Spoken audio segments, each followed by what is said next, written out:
It was supposed to be a day of hope, a day where I could finally share what had been brewing within me for years. With my heart pounding, I approached the front of the classroom, clenching the edges of my drawings. Each sketch represented a piece of my soul, my dreams, my fears, the whimsical thoughts that danced through my mind. Yet as I unveiled my creations, the laughter rang like a cruel bell. "These childish sketches? You call this art?" My art teacher's words sliced through me, sharp and merciless. The classroom erupted in giggles, and I felt my cheeks burn crimson with humiliation. The laughter echoed in my mind long after I walked out of that classroom, my spirit crushed beneath the weight of rejection. That moment marked the turning point. I could have let it shatter me, but instead I took the pain and transformed it into fuel. I left that school, that city, with a fervent vow. One day I would show them. I dove headfirst into the world of art, pushing my boundaries and exploring my style. The late nights and endless canvases became my sanctuary.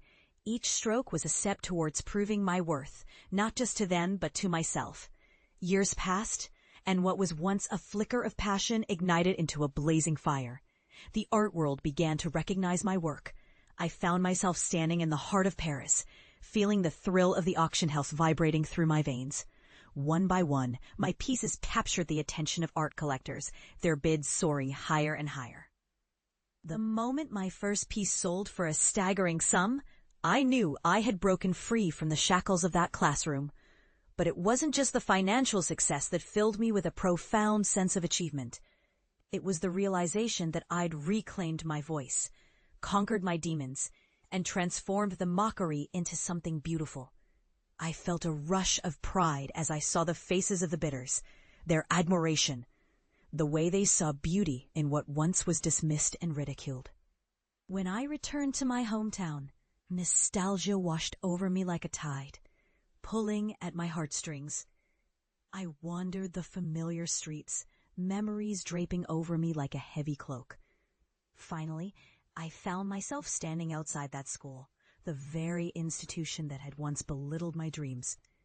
As I stepped inside, the fluorescent lights flickered lazily above me, illuminating the hallways that were now adorned with more than just academic achievements. And then I saw it. My art, hanging proudly on the wall of the main corridor. The sketches I once presented, now lovingly framed and presented as a testament to creativity. The laughter that had once echoed now felt like a distant memory, overshadowed by the silence of disbelief weaving through my heart. Those childish sketches were no longer objects of mockery. They had transformed into a celebration of growth and resilience. In that quiet moment, standing before my own creations, a sense of peace washed over me. I wasn't just a product of mockery. I was an embodiment of transformation. The teacher who'd laughed at me was just a flicker in my journey, a stepping stone rather than a stumbling block. I smiled at the thought, knowing my story was far from over. I had returned, not as the girl who had been humiliated, but as an artist embraced by the world.